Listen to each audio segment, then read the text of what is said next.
Makanya Imam Asy-Syarik bin Abdullah tatkala disampaikan bahwasanya orang-orang Mu'tazilah menolak sifat-sifat nuzul, bahwasanya Allah tidak turun di malam sepertiga malam yang terakhir, yang turun adalah rahmatnya atau apanya, adapun bukan Allah yang turun, maka Imam Syarik bin Abdullah berkata, tanyakan kepada mereka, dari mana mereka mengambil akidah mereka?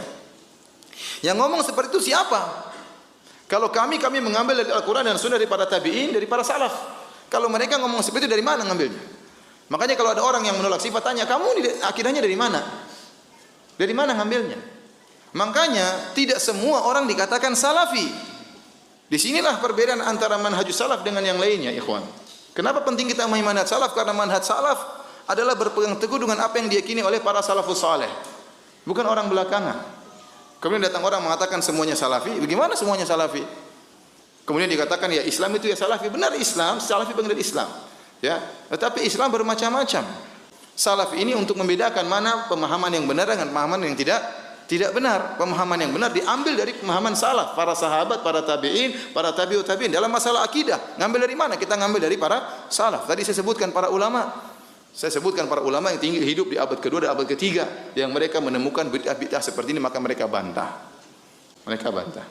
Bagaimana kita menamakan semua orang salafi sementara mereka sendiri tidak mau menamakan diri mereka salafi? Antum kalau ketemu sama sebagian kelompok, antum salafi, mereka enggak mau karena mereka tahu mereka berbeda dengan pemahaman salaf. Loh, ente salafikan dia sementara dia tidak mengaku diri sebagai apa? Salafi. Bahkan sebagian mereka mengejek salafi. Gimana manhaj salaf kemudian dibawa zaman sekarang? Karenanya para hadirin dan hadirat yang dirahmati Allah Subhanahu wa taala, kita berbicara tentang masalah akidah yang kita ingin kita meninggal bertemu dengan Allah di atas akidah yang benar. Di atas akidah yang benar, bukan akidah yang menyimpang, bukan akidah yang batil. Ini bukan perkara sepele, makanya para ulama menulis buku membantah mereka dari dulu. Karena penyimpangan dalam hal ini, penyimpangan dalam masalah akidah. Orang-orang Nasrani ya salah, menyimpang dalam masalah tauhid asma wa sifat. Menyimpang dalam tauhid asma wa sifat. Mereka bukan penjahat, mereka bukan pembunuh, tapi mereka meyakini Allah punya anak. Ini kesalahan dalam masalah apa? Sifat. Kalau kita bicara tentang akhlak, apa masalahnya kalau Allah punya anak? Kalau kita bicara tentang masalah akhlak, ya. Orang meyakini Allah punya anak juga bisa berbuat baik, itu tidak? Banyak orang Nasrani juga akhlaknya mulia.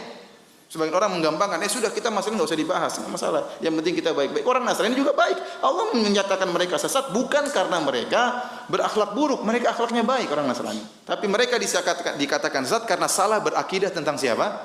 Tentang Allah Subhanahu wa taala. Baik.